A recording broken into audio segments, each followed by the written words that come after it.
just with a little bit of a review. And if you have really good eyesight, you'll be able to read the review on the board. Real quick, turn your pages to back, all the way to improvement. Rebuttal training, perfect practice makes perfect. And improvement is the first slide.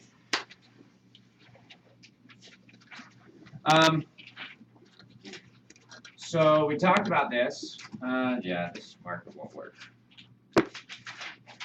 I might have to use a blue marker. Where's the purple marker? In Calvin's pocket. Oh, no, I don't have a brown one. But I don't trust you to throw that. You're going to hit it's only Daniel. Daniel in the head. It's only Daniel. Please forgive it.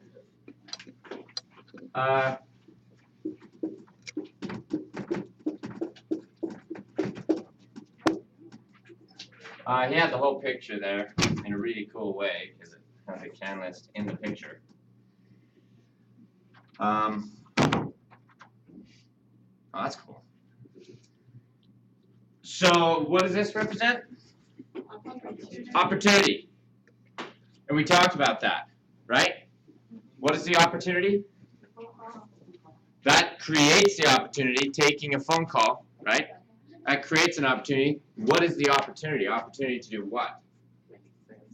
To make a sale, right? You encounter, hey, Jackie. Everybody, that's Jackie. She's the reason that you have a job today, right there. So you should go introduce yourself and be nice to her. Opportunity to make a sale. And what is sales, Ashley? Money? Oh, wow. Yeah, we were serious last week, right? What is sales? Helping someone understand that the decision they made was the right decision. The ability to give someone, Confidence. say it again, Confidence. say it confidently. Confidence. There we go. That a decision they made was the right decision. That a decision they already made was the right decision. Don't ever forget the definition. You guys, we've gotten into all these other things that this job is, right? The product training and the technology training, and today we're going to get into a Kafka and some of those things. This job is a transfer of emotional energy from one person to another. That's what sales is, right? It's the ability to give someone confidence, okay? And in order to give someone confidence, Ashley, what do we have to do first? Do you know that answer? Can you remember? No. No?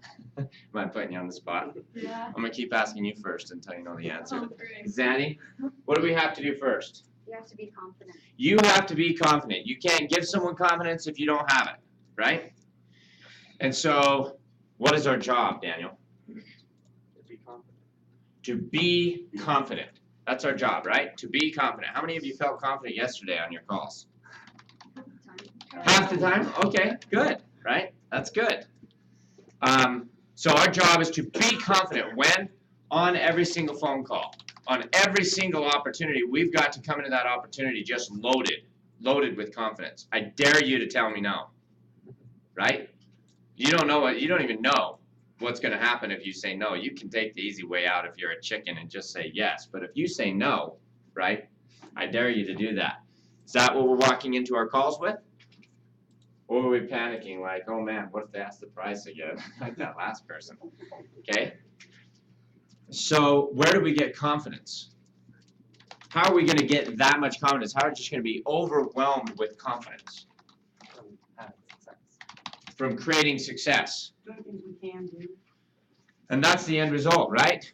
Success breeds confidence. Well, what is success? What's our definition of success, Stephanie? Doing things you can do. You guys have just skipped to the end, right? You just know what answer we really want. Success is accomplishing a goal you set for yourself, right? Accomplishing a goal you set for yourself. How many of us yesterday when we got on our shift set a goal? Okay? What was your goal, Todd? My goal was to make sure I hit every can on every call. Hit every can on every call? And so you set that. One of the things that's important is you have to set the goal first. just doing things is not creating success. Just doing things is not success. Setting a goal and accomplishing it is success. So what's our job, Frankie? Be successful. And in order to be successful, we have to Be set confident. Set a goal. and, so what's our job? To set a goal and accomplish. To set a goal and accomplish it. That's what you've been hired to do on every call, right? You've got to go into every single call with an agenda, with a very specific goal, right? Now, if success is so easy, set a goal, accomplish it. How many people did that yesterday? Right? Why isn't anybody wildly successful? Why isn't everybody just successful all the time? Lack of Things out of our confidence. control. Things out of our control, what do they do to us? Give us lack of confidence. Challenge us. They give us a lack of confidence. They give us fear. Those things out of our control create fear. And so we remember this, right? And we talked about the law of averages. And we talked about the nature of the law of averages, that if something is going to happen 50% of the time, it's not going to happen one time and then not happen, and then not happen, then happen, then not happen, right? It's not going to be da-da-da-da-da-da-da-da. That's not going to be the pattern. It's going to be no, no, no, yes, yes, no, yes, yes, yes, right? It's going to be this random nature. And because of the law of averages, even if there's a 50% chance of you getting a sale, you could not get a sale 30 times in a row like Jackie did the other day, right? She's as good of an agent as you're going to find on this planet, and she had a rough day the other day. And it's going to happen no matter how good you get. And no matter how bad you are, you're going to have good days, right? Even if there's like a 10% chance of you getting a sale, you're going to get 10 sales in a row. And that's the tricky part, is sometimes we just hit the up spike in the law of averages, right? It just gets easy because we're getting easy opportunities. And we think that what we did mattered,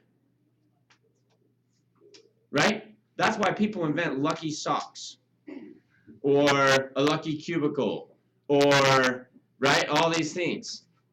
Oh, I made 10 sales in a row with this cubicle. Then they're sitting in that cubicle for a month. You can't get them out of that cubicle, right? And so batters are the very worst this way. Someone talked about batting. Oh, I was talking to Arthur the other day. People have a batting average, right, and it's 300, which is really, really good. So they're going to miss 7 times out of 10, right? They're not going to get on base.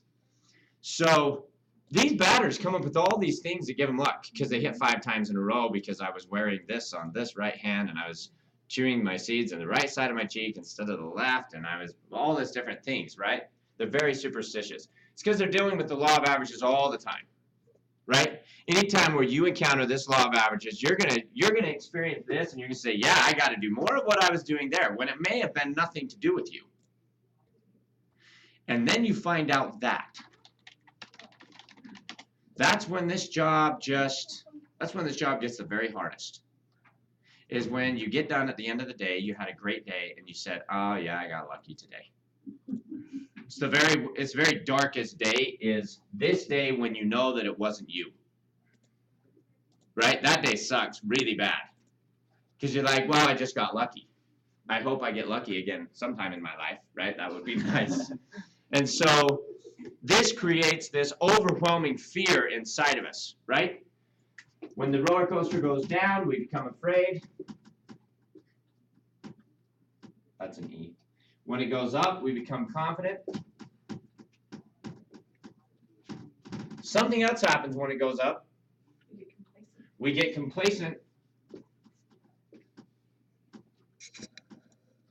Right? Oh, I'm not starving anymore. I can take some time off work, right? There's some Campbell's soup in my cupboard, so I don't need to go to work today, right? We get complacent as the roller coaster goes up. And when the roller coaster crashes, fear, if you listen to Yoda, right? Fear gives you focus, right? Star Wars is the truth. Whatever it says, you just believe it, okay? And so when we're having a run of bad calls, how many people have had a run of bad calls this week? Good. John, how did it make you feel? Not the best. But it's like, I got to figure something out, huh? When you get 4 no's in a row, 3 no's in a row will drive you insane, will it not? How many people took 3 no's in a row this week? Did it drive you crazy? Yes. I don't Right know. answer. See, you got the right answer. I asked you. Excited when I failed. It's like, no, not another one. Yeah. Make this sound. Right? 3 cells in a row, and you start to doubt everything you're doing. You're like, I don't know, Marion, I don't think he knows what he's talking about. This script doesn't work. My computer's broken. My phone doesn't work. All these things, right? And is it a bunch of stuff that you did? No. No, you get 3 no cells in a row. You start wondering if the universe is even likes you, right? You start saying your prayers on number 3. You're like, Heavenly Father, please help me to get a cell on this next call. That was me bad. Or I would call my wife and I'd be like, I am sorry, Holly. That's the wrong way to start a conversation with your spouse. Don't call and start with the words, I'm sorry. But I'd call her on the phone and just be apologize. She's like, really suspicious. What are you sorry for, Marion? Marion, Ruth just wants everyone to know that she's holding the record and that's why she's in here. She has 84 no's in a row. 84 no's in a row. She's not holding the record, actually. But good job. I mean, try. Good job, Charlie. That's tough. You take 84 calls in a row and you can't figure out how to get a cell, and you're getting training and you're going through the script and you're doing everything that you can. Do you even believe that you can get a cell? If Becky wasn't telling you, she'd be like, I can't, no, I don't believe that. I wouldn't. 84 no's in a row, there wouldn't be walls. There would be sheetrock left in the building, right? You'd be in big trouble. And so you're getting this fear, and it forces you to focus. It forces you to look at your life in a whole different way. Has that been happening to you, Ruth, this week? You're like, who am I? What am I doing? What am I capable of? And it rocks your world. The problem with most people is that then they send that focus external. And so they focus on all these external things, and so they become even more afraid because they can't control those things. They can't do anything about those things. So they walk into those things wanting different results and knowing they can do nothing to get them. And that's living on this side of the line, right? This side of the learning curve. Creating success dependent on results. Please give me a cell. Please, please, please give me a cell. Or please don't ask the price on the next call. I cannot do that again. I cannot. If they ask me the price again, I'm going to come undone, right? So Ashley's like, that was me, right? Please don't ask me the price. Or please don't have to talk to your spouse. Please just make decisions, people, right? You're focused on all these things and you're just asking for these results. It's very hard in that moment to say, oh, that's fine. I'm not really worried. 84 no's in a row. Yeah, that's Kate. Marion said this was going to happen, right? Yeah, that's not a problem. And find a way to create success independent of the results that we get, right? And so we said when the roller coaster crashes right here, what do? Who can say the rule all the way through without looking at their paper? Oh, thanks, man. Huh? Oh, she knows it. Two of the new people know it. Focus on the things you can control and create success with those things. That will give you confidence and increase your chances of accomplishing things outside of your control. Hands up. Great. That was awesome. Good job. Who's his MC? Calvin? Yeah. Where's Calvin? He left. Becky, chat Calvin and tell him to give Cody a silver coin. Okay. That's cool. That's like 100 pinks. So that's pretty cool, just so you know. I don't know if you guys knew that. That's like 100 pinks. Wow. So focus on the things you can control. Create success with those things. That will give you confidence, right? So even though you're not getting the results you want, you're becoming more confident because you're creating success with things that you control, that the universe isn't in charge of, right? Create success with those things. That will give you confidence. And because you are confident, it increases your chances of accomplishing things outside your control, right? Like sales, because sales is the ability to give someone confidence. And we'll talk more about that process later. Because sometimes the things outside of your control that you want aren't sales. They're houses or their kids having, the college that they need, or they're getting out of debt. Sometimes those are the things outside of our control. They're a retirement plan, right? There's these other really big things that are not inside of our control, and how are we going to increase our chances of getting those things? That's what this afternoon will be about, okay? So focus on the things you can control, and then if you're creating success, rather than your confidence kind of mirroring this line and then slowly getting lower and slowly getting lower, right? And being on this downward trend, less confident, less focused, less successful person, right? You start to veer off that path, and even though your confidence still goes down, like her confidence may still be going down. I mean, she's still getting no's. That's freaking hard, right? But it's not as low as it would have been if she wasn't doing some things and creating success there, right? And I met with her yesterday. We had an awesome training. And so your lows get higher, and then you hit breakthrough. Breakthrough is the coolest thing that happens at +1. Watching people hit breakthrough. Watching Amy hit breakthrough. We have a graph of when she hit breakthrough. We have graphs of when our people hit breakthrough. It's just unbelievable experience. And people are going along like this. That's the roller coaster. Although, if you have to zoom in, like they think that these are really high and really low, right? But they're kind of going along like this. And then all of a sudden, bam, breakthrough. Right? You hit breakthrough and your highs get higher. And your lows get higher. Right? And over time, you become this more confident, focused, successful person. This is +1. This is what we're trying to do here. Okay? And so we understand the opportunity is going to be random. We're not going to get what we want immediately, unless we're lucky, right? We're not going to get what we want every single time, right? The result's not going to happen every single time. Don't let that wallow you in fear. Focus on things you can control and create success. And so then there's a huge question. What can you control, right? That's what the question mark stands for. These lines represent inside your control, right? Inside of your control. The lines represent control. The question mark says, what can you control, right? And we talked last week about the importance of taking control before you ever get to work.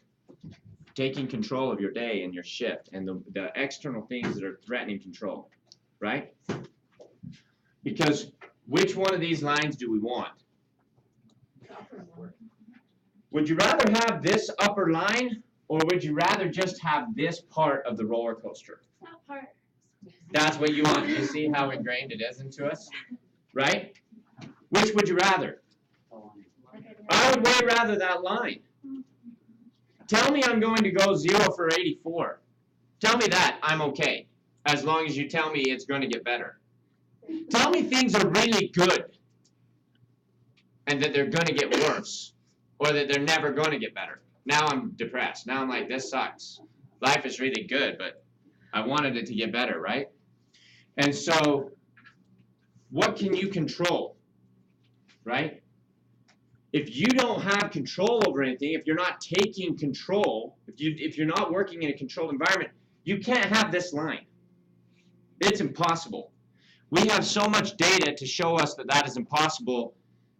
Millions and millions of points of data. It's like trying to get gravity not to work. If you want to improve your score at +1 with poor attendance, that's like trying to fly without an airplane or any other machine. There are laws of the universe that will stop you. Okay, we have talented agents that try to do this. They're like brilliant salespeople, and they try and increase their results without starting on time, breaking on time, and taking calls. If you don't do that, it's over. You cannot achieve this. You have to take control. You have to take complete control over your shift. You have to take complete control over your life, right? And so the first thing that is in our control is to assert that on our shift. Start on time, break on time, take calls. Take as many calls as we can. Control as many of the parameters as we can. Don't let things interrupt us. Don't let if we're working in our home office, we lock the door. Our kids do not come in our home office. I'm sorry, you cannot come in my office. You can wait outside the door, knock quietly, and wait until I'm done. Otherwise, you will just be who you are. Breakthrough will not happen. We have done this agent after agent after agent. They will work here for a year. They will work here for 2 years. They will not, they'll go 2 years without creating breakthrough. And then finally, Becky gets so sick of it, she goes and says, okay, this is the deal. You're going to sit right here. You're going to do this. And she just crunches down on every single parameter of their life and says, I don't know. Either we got to let him go or we got to fix something. And so she just takes control. She just asserts control on the situation. 2 weeks later, they're an 8 or a 9. Am I exaggerating, Becky? No, this happens. We have numbers. We have data points. This is real science. This is something I hope works. It's not something I read in books, right? The second you assert perfect control over your presentation, over your experience, we're talking about Ruth. We're talking about Ruth. Her calls were all over how the breakfast. It's like one call she's here having this conversation, the next call she's over here having this conversation. Did you get better? No, it's never going to happen. We finally says, Ruth, have this conversation every day. These words, take control. Quit inventing things as you go. You'll never get better, right? And if she can assert control over her conversation, she is in an environment where she can improve. If she can't, she will never get better. Brandy noticed this. Brandy finally just said, am I exaggerating, Brandy? She's like, no. Yes, I did notice this, right? She finally asserted control over her conversation, says, no, this call is going to happen my way. I don't care who you are. I don't care what you say. This is how we're going to do it. Bam. She starts improving, right? It just happens. It will happen every single time, okay? And it will happen immediately because that's not how the law of averages works, okay? And so what can you control, right? That's a huge question that you need to go into work every day. Did I take control over my shift today? You can also take control at the beginning of the call. Every call, if you take control at the beginning of that call, every call, then those 84 calls won't perhaps impact you as severely as they might otherwise. Do you know what I'm saying? Have you ever walked into a doctor's office and he just kind of looks like, okay, what's going on? You know, what are you going to do today? Everything is completely controlled, meticulously controlled in a doctor's office. You're going to meet with him at this time. Okay, he'll be in when he's ready. He has someone, a controller, just literally saying, okay, now you're in this room, now you're in this room, now you're in this room, controlling everything, right? And then he walks in, and it says he has a clipboard. He reads through some stuff. He says, okay, you're a female. Okay, da-da-da. Okay, tell me what's going on. Right? He has this list of questions. And sometimes it's ridiculous because you're like, why do you get paid so much to do that, what you just did? That was stupid because he's just following a pattern. He's just following a script. He's just following, oh, this. Actually, this is what you need. Right? And you're like, sometimes you don't even feel like he cared about you. You don't trust him because he was so controlled about what he's doing. Right? The first 5 seconds of your call is when you let them know this is my house. This is going to happen my way. Not because I care about me, but because I'm an expert and I know how to give you what you want. I know that you didn't call for a demo, did you, Lynn? Right? That's not what you called for. I know that you didn't call because you want to know the price of infomercial products. That's not what people do. Oh, gosh, I'm bored today. I wonder what the price of the infomercial products is. I should start calling. That's not why they're calling, right? And in that first 5 seconds, you're going to assert control over that call. And then you're going to do that every single minute, every single second of that call from then on, right? Once you have this environment of control, then you can start conducting your own science experiment to see what works so that you know what works. So that I don't have to sit up here and tell Brandy, this is what works. Brandy's sitting there telling the other agents, you should go listen to what he said because I did it. I've conducted my own experiment. These are my results, right? And we have a lot of agents out there who have done this, right? Rhoda is a really good example. She'll come into my office one day, Marion, what you said works. Oh, congratulations, right? Yeah, I know it works because I went through the same thing and I got the same results, right?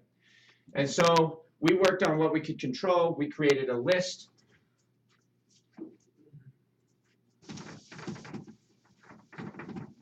The first thing that we did, the first list that we created, because we're trying to understand what a cell is made out of, right? What does it take to get someone to make a cell? What are the ingredients, right?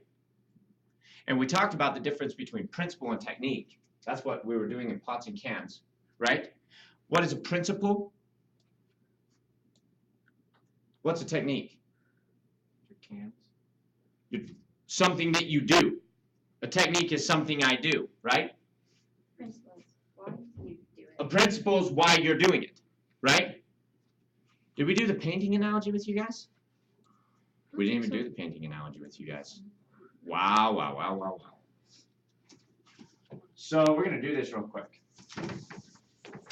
Let's say that you guys are here to we're here to learn how to do art, okay?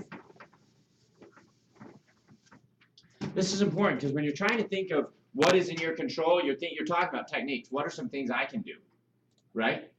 And I remember when I was an agent, I was trying to figure out, okay, what are some things I can put into my experiment? That's what we're asking. What are some things I can put in here, right? And I went to the bookstore looking for some things because I had already tested a couple things, some things that was really controversial in our center. What should you do? One of the things that I tested was how do you ask for a credit card? Do you say, do you want to use debit or credit, or do you say, do you want to use Visa, MasterCard, American Express, or Discover? Visa, MasterCard, American Express, or Discover converts like 3.4% higher than any other way that I tested.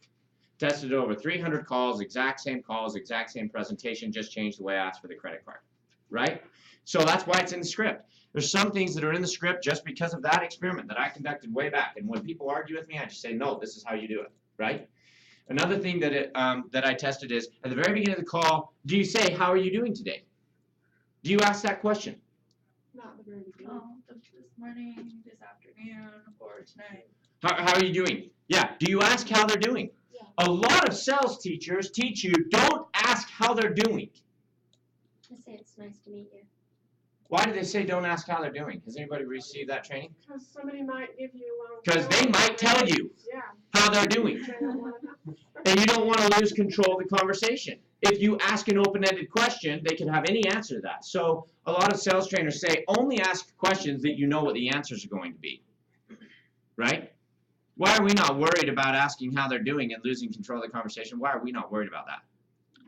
Because we have control of the conversation. Huh? Because we have control of the conversation. Yeah, we know how to take it back. Right? How do you take it back? Ask questions, right? So we're not worried about giving up control to ask them how they're doing. But why is it important to ask them how they're doing? So you can build trust. So you can build trust with them, right? So I was testing these different things in my experiment, and I ran out of things to test. So I was in the bookstore looking for some things to test, and I saw a book called 101 Ways to Make a Sale. It was by a guru. I think it was Zig, but I can't remember for sure. But I recognized the name. 101 Ways to Make a Sale. Right next to that book was a book by a marketing genius who knew how they organized books in the bookstore called 1001 Ways to Make a Sale. And I had never heard the name, and I started laughing immediately. Like, he's got 900 more ways than the genius does, and no one's ever even heard of him. But they're probably going to look at that and say, well, he's got 900 more ways. Maybe I'll get that one, right? But then I thought, hold on, I have to take 300 calls to test a way to see if it works. So that means I had to take 300,300 calls. That would suck. Right? Yeah. That's no good. Right, so you don't want to have to take 300,000 calls to test through all the ways, and so I started looking for less ways to make a sell. What are some less ways to make a sell? Remember when we talked about this? What threatens control of the conversation? Right? What were the two things that threaten control? Your fear. And why does your fear threaten control of the conversation? Because you have a lack of confidence It motivates you to talk about reasons not to buy, right? by answering your questions. It's amazing how many times I'm listening to you guys' conversations and you're the one who brings up the reason not to buy. You're the ones who brings up the price, just randomly out of the blue, bring up the price as a reason not to buy, right? A lot of the time it's the agent's fear that changes the conversation to talk about reasons not to buy, right? Well, the customer's fear is the other thing. And what does their fear motivate them to do? Talk about reasons not to buy, right? And so if you're talking about reasons to buy and they want to talk about reasons not to buy, what are they going to do? Hang up on it. If you're talking about reasons to buy and they want to talk about reasons not to buy, what are they going to do? Ask questions. They got to take control of the conversation. I'll say this again. We talked about this last week. If they ask a question they control what we're talking about. Right? If they ask the question, they control what we're talking about. So it doesn't matter what the question was, doesn't matter what our answer is. Remember we did that? The question was, why should I not buy? Your answer was, this is why you should not buy. So that's why at the beginning they asked the price. They're saying, please tell me why not to buy. It does not matter what your answer is. You could say free. And you just said, this is why not to buy. Okay? Because you're talking about what they want to talk about. Okay? And so the way we overcome their fear is by asking questions, taking control of the conversation from them. The way we overcome our fear is by what? What protects us from our fear, Jill? Confidence. What gives us that? What makes it so that we have control of the conversation even when we're not confident? The cans. Doing things we can do. Okay, we have the cans. Where is all this reside? And it just doesn't change. It doesn't change just because the customer's afraid or because we're afraid. The script. The script. We have a script, and it protects us from our fears. Ruth and I were listening to calls yesterday. I was listening to calls with Lynn a week ago, right? And I listened to our calls, and it is amazing some of the things we change in our script because we're afraid. And literally, when you listen to the call in a moment of perspective, you're like, why would I ever say that on a sales call? Ruth was talking to a customer yesterday, and she just told the customer outright, you're not going to want to keep this. What? Not like that, but that's how. No, like that. That's literally what was communicated. I'm telling you, if you guys, we could go listen to your calls, we would find you doing this right and left, just right and left. And you'd be like, why did I say that? And what's insane is in the moment, you thought you were brilliant. You thought you were saying something awesome, right? Ella is laughing because she listens to her calls and she sees herself doing this, right? And so we have a script that does the right thing every single time, right? We have a system that we follow, a sales process that we follow every single time, right?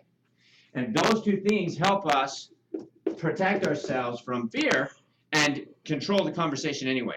Asking questions and using our script. A lot of people, we think, oh, I'm a salesperson. That's what people like me and John are going to think. Well, I've been in sales forever. I don't need a script, right? Or Absolutely Todd, not. I've been in sales forever. I don't need a script. Absolutely not. Then you know, right? I read it word for word. I got my job. I was like, don't give me a script. I have talent. I don't need a script. Right? Yeah, little did I know. Script works. A year later, right? Okay, good.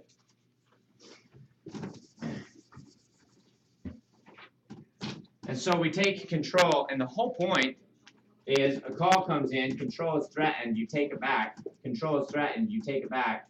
Control is threatened, you take it back, right? These were the two things. Or a call comes in, control is threatened, and you give it up. On this method, how many different ways are there to make a sell? One. On this method, how many ways are there to make a sell?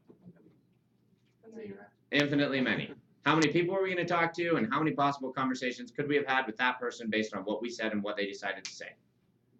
In one conversation, you got hundreds of possibilities. In thousands of conversations, you've got infinitely many possibilities. And so you kind of want to buy, if this is how you're going to manage your calls, go buy the 1,001 ways to make a sell, because you're going to need all 1,001, right? But if this is how you're going to run your call, what if your presentation sucks? What if you use a script and it doesn't work?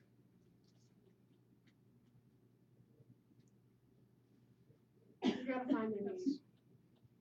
But what if you're doing it? You've got a consistent presentation. It's consistently really, really bad. You know what to change then. You've seen it. You go in. We will listen to your call and we'll show you one thing to change. And then how many of your presentations did we fix? All of them. All of them, right? Good. So, we got to find some things to do that we can control, but we've got to find out which ones are, how to know what these things need to do, right? What is the objective of these things? What's the principles involved? What's the why? So let's say you guys all want to be painters. And let's say that I'm a master painter teacher, right? And you come to me and say, Mary, we want to learn how to paint. Does everybody know who Vincent Van Gogh is? You can picture a painting of his in your head. Raise your hand. Okay, so everybody knows who Van Gogh is. That's why I use him. Strangely, he's the only artist I've ever brought up that every person in the room always knows. So that's weird. But you guys come to me and say, Van Gogh is our favorite artist. We want to paint like Vincent Van Gogh, right? And you're really excited, and you've heard that I'm the world's expert on Vincent Van Gogh. Okay? And I'm just the greatest painting teacher ever. That's what you've heard. And so you come to class, and on the first day of class, I could go over with you, okay, class, today we're going to learn how to tie a paintbrush the way that Vincent Van Gogh bound his paintbrushes. We're going to use the same rod that he used. We're going to use the same horsehair for the brushes. We're going to tie it exact same length, everything exactly how he did it. You guys will love that, right? It's something you can do. It's something that's very easy, right? At the end of the day, we all have a paintbrush that is the exact same paintbrush Van Gogh used, right? You feel empowered, right? Would you feel empowered? Of course. I know I would. I got some gloves from a Utah football player once, and I was like, I'm going to catch way better now, right? Because I had the gloves from the guys who know how to do it, right? Absolutely. So then the next day, we say, okay, class, today we're going to teach you how to stretch your canvas. And we teach you how to cure your canvas and prepare your canvas exactly like Vincent Van Gogh. You're going to love it. You're going to be like, that's awesome. The next day, we teach you how to mix your oils exactly like Vincent Van Gogh. And the next day, we teach you how to hold your posture like Vincent Van Gogh and how to hold your brush and give it the, the motions that Vincent Van Gogh used. And you're painting and you're looking at the canvas and you're saying, wow, I see it. I kind of see how this is how Van Gogh painted. This is the brush he used, the paints he used, the canvas he used, the light he painted in, the content he painted about, right? All these things. This is it. Well, let's say we go all the way down that rabbit hole. We move to the Netherlands. We buy a house on the street that he lived on. We all cut off our ear, right? We do everything Van Gogh did exactly how he did it, right? And we spend 8 years studying this. At the end of the 8 years, we do our thesis, which is Starry, Starry Night. We do our version. And it is almost impossible to tell the difference between ours and his, except ours looks new, right? And so we hold an art show, and on this wall, we have all of our paintings of Starry, Starry Night on this wall. And then we have spent so much time that the museum even lets us take the original for our art show, right? And we invite patrons from all over the country to come see Starry, Starry Night, right? Have some wine and come look at our paintings. And they'll come in, and this is inevitably the way that this story ends. And I've seen this played out with musicians over and over and over. My uncle is an incredible pianist. Incredible. He studied and studied and studied and studied. He ran into this wall very hard. Inevitably, what will happen is people will come, they'll be looking at the painting, wow, that is unbelievable. These guys are good. I can tell they spent 8 years studying Van Gogh. This is incredible. It looks just like Van Gogh. Wow, I can see all of his techniques are there. But it's not Van Gogh. Then they'll look at the next one. They say, this is incredible. Wow, that's really good. I can see that they've really been studying, and they'll get bored quickly. Like, oh, yeah, well, that's pretty good, kids. Not Van Gogh. Then they'll come over and look at the original. It'll be like a breath of fresh air all of a sudden. Oh, okay, now that, right, that is the real thing. That's Van Gogh. I have a band. Arthur back there is in my band with me. And it's funny because you'll see a guy grab a guitar, right? We had this friend several years back, and he was stacked. He had the exact same amp that Metallica's guitarist had. He had the exact same guitar, the exact same pickups.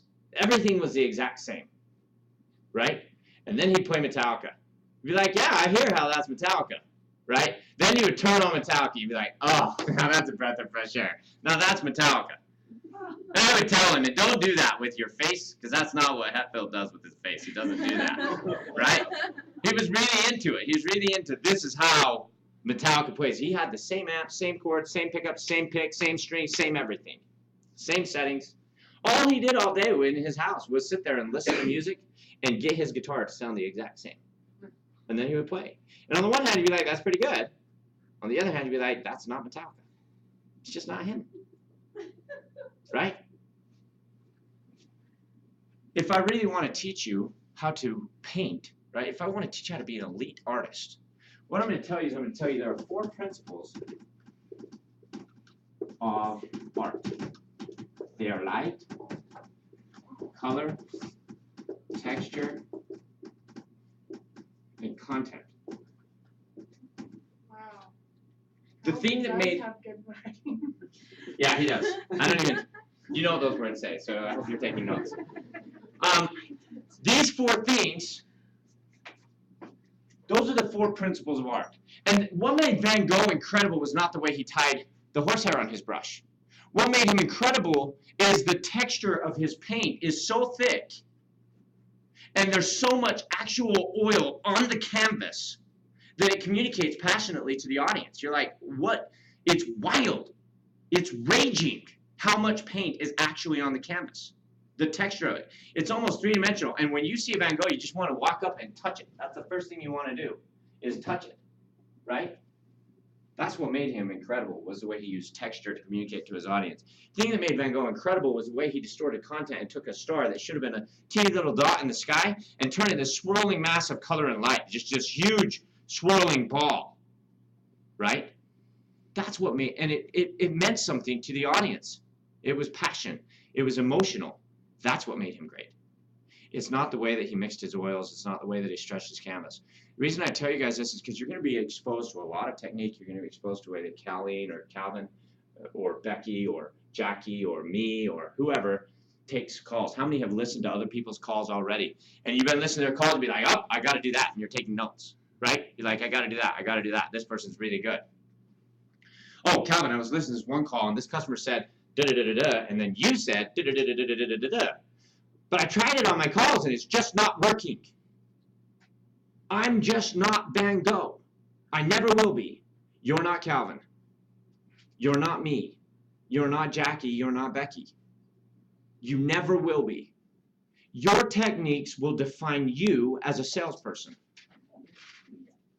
Okay? The things you do will define you. They're what will make you you. Who's better, Van Gogh or Picasso? Depends on the person. Mm-hmm. Who would even dare say it, right? No, they're completely different. Their techniques was completely different. Picasso didn't have the same texture that Van Gogh had. His is very bland. His textures are very bland, right? The thing that made Picasso great is he'd take the head of a cow, put it on the butt, twist it sideways, and rather than looking at that and saying, that's one mangled cow, why is the head on the butt? You'd be like, why is that cow so sad? That's Picasso, right? And that's what made him great, is the way he would use content in his paintings, the way he would use color, the way that he used the color red. What made Rembrandt great? The way he used light, right? It's not the way they tied their paintbrush. It's not the words they say on the phone that makes them great, right?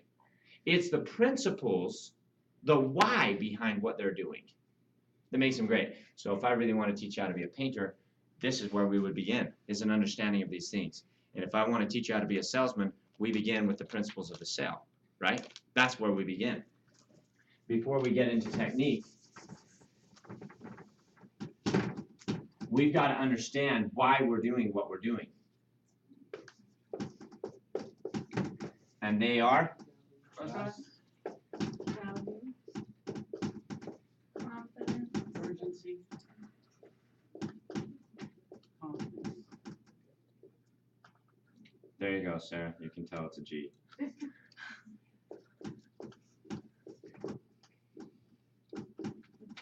Trust, value, urgency, and confidence. Value is, what is value?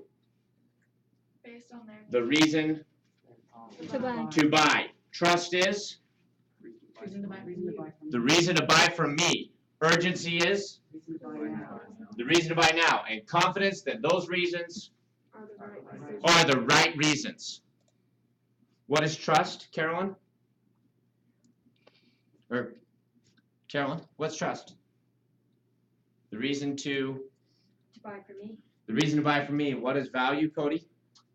The reason to buy. What is urgency, Zanny? The need, right? Urgency Urgency. is Reason to buy now. the reason to buy now, and confidence that those reasons Are the right are the right reasons. What is trust, Sarah? The reasons that you're gonna buy. Trust. Reasons to buy from me. What is value, Steph? Reasons to buy. Okay, what is urgency, Andrew?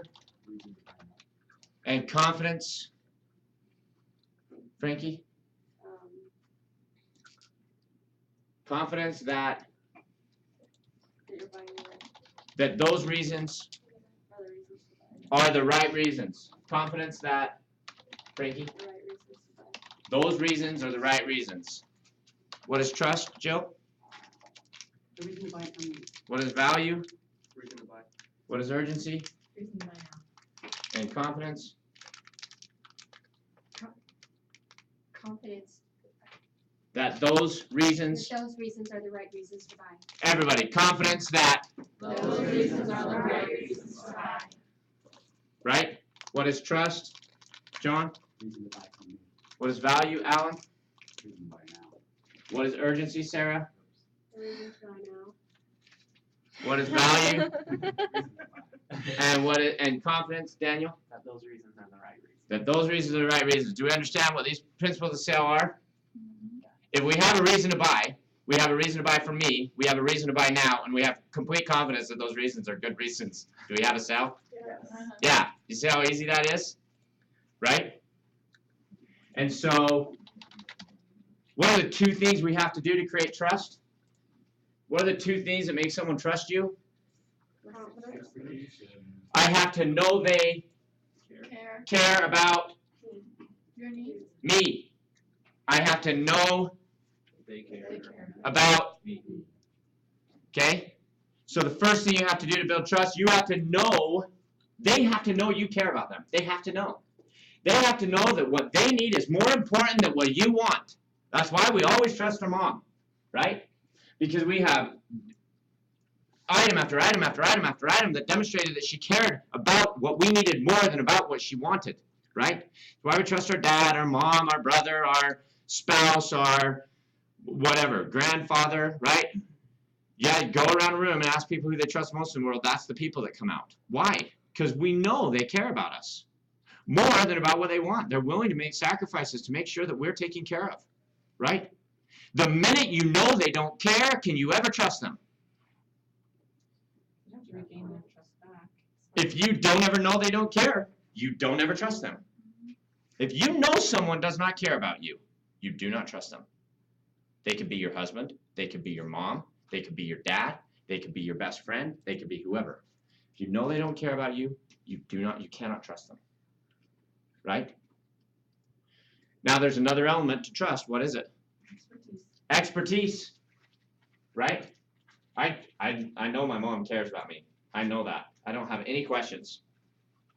But if I want to talk about football, I don't much care about what she says, right? I'm not going to trust her opinions when it comes to some things because she does not have a clue what she's talking about, right?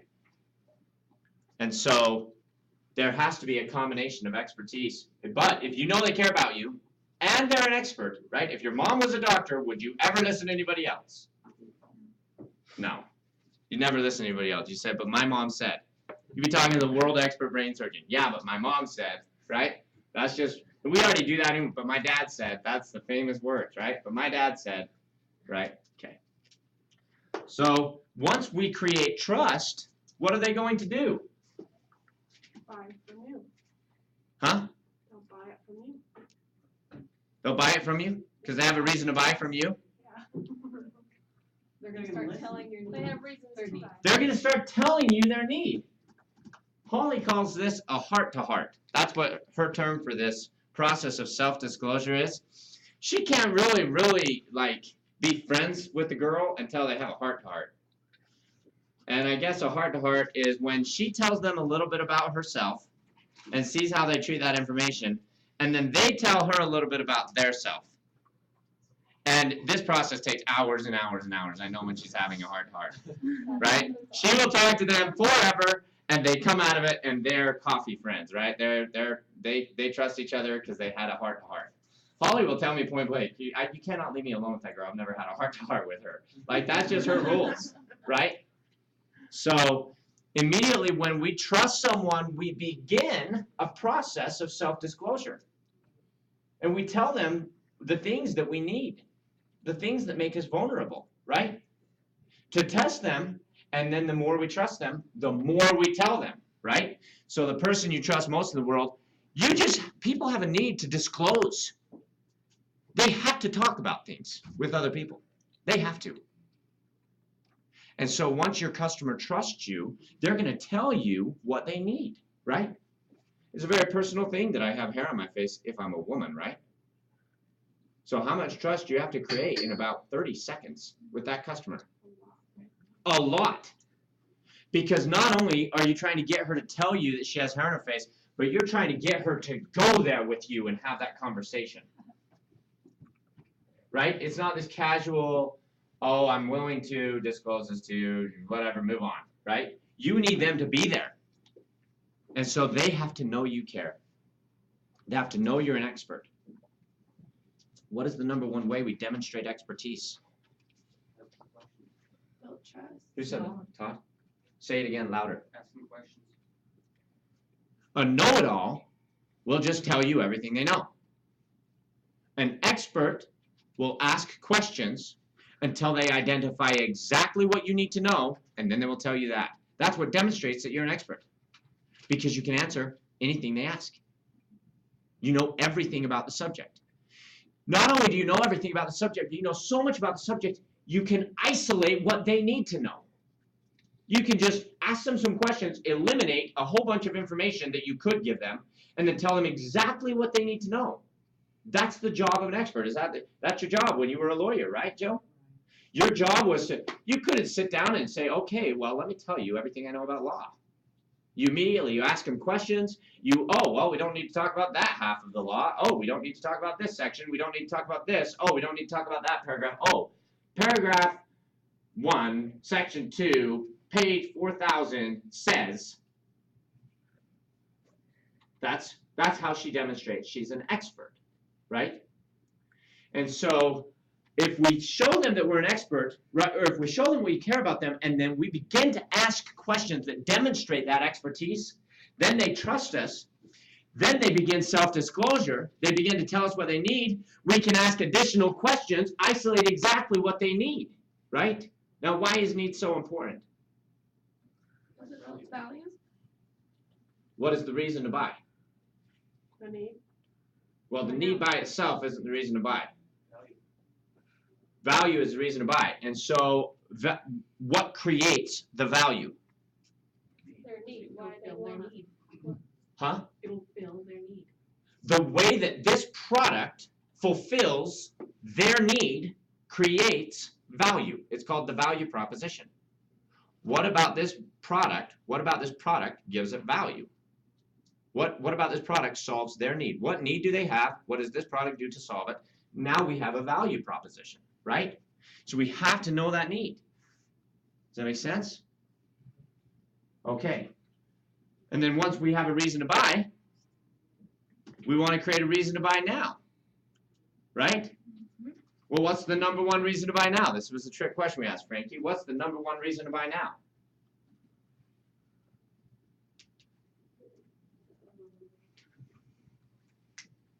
The number one reason to buy now?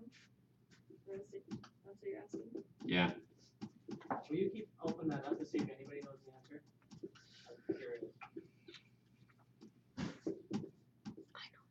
To get it faster? Me? What is the number one reason to buy now? The number one reason to buy. Yeah, just take out the word now. Right, Frankie? Isn't the number one reason to buy the number one reason to buy now? Yeah. If you don't have a reason to buy, does giving them free stuff matter? No. You're just giving me more of the stuff that I don't want. Right? I don't have a reason to even have a no-no. Why are you talking to me about more lotions? Why would they confident have a reason to buy it? They don't. We know they have a reason to buy it. We got to figure out what it is. Why is need not one of the principles of the sale? Because it ties into trust and value. Because it's outside, she says. Because it's not on the list, Marion. Can't you see? Why isn't it one of the principles of the sale? they already have the need. Because they brought it to the table. It's not something we crave. Very good, Sarah. They brought it to the table. One of the things we think as salespeople is think we can tell them what they need. That's the job of a salesperson. I have a lot of agents in the beginning of the training to tell them what they need. No, you don't. That's not your job. Your job is to discover what their need is and then tell them how this is valuable. Does that make sense? And so once we create a reason to buy, then we create a reason to buy now by saying, and the way that we do it in this industry, right? We use the offer. Every company, this is what JCPenney did, that changed the world. He taught people that the terms are the reason to buy now. And that is powerful. And that sometimes people will even forget about the reason to buy if you have good terms. JCPenney taught us that. Oh, I got half off. Holly was at the store the other day. She was shopping online at Kohl's.com, I think. They had a 50% to 70% off sale on boys' clothes. She bought our boys' next year entire wardrobe. She came to me, she says, I spent $130. You will not believe what I got! A bunch of clothes they can wear next year, right? Now she knows that they're going to need it eventually, so that's kind of being smart, right? But that's just how we are. We're like, oh, it's a good deal. I got to do this now. She didn't need them now. She had a reason to buy them. The reason to buy now was the price. It's always the reason to buy now. No matter what the price is, no matter what the terms are. Okay, no matter how high the price is, no matter how complicated the terms are, it is the reason to do it now. Right? And so the way that we do this in our industry is we say, hey, the reason to buy right now is because you want the hair off your face. We're going to take that off your face before you even make a commitment. And when you see the results, we know you're going to want to keep it. The reason to buy now is because we're going to send Rosetta Stone out to you, and you're going to be speaking Spanish. And when you're speaking Spanish, we know you're going to want to keep it. So you can own it for 3 payments of $89.95. 5 payments of $99.99 for Rosetta, right? Then you just tell them, and that's the reason to buy now, so you can own it. This is the great deal. This is the best deal in the history of deals, right? And in fact, I'm going to send you some free lotions and a starter kit, right? So you have everything you need to get results. The lotions and starter kit are worthless if it's not tying it back to the value, right? Why are you giving me free stuff? Why do I need that? It's like on Stone Dine. Why do I need knives? Why are you talking about free knives? I called for pans. Why are you talking about free knives, right? If we didn't establish the need in the beginning, that's not valuable to them. I wonder how many agents on their Stone Dine calls create value for the knives in the first need section of the call, so that when they tell them we're going to give you a free set of amazing knives, the customer buys the pan. Right? Are you seeing this? And then you tell them the price, and that cements the reason to buy now, and then you give them confidence that those reasons are the right reasons. Right? And how do we do that? We say, I have confidence that I've shown you that I care about you. I have confidence that I have demonstrated expertise.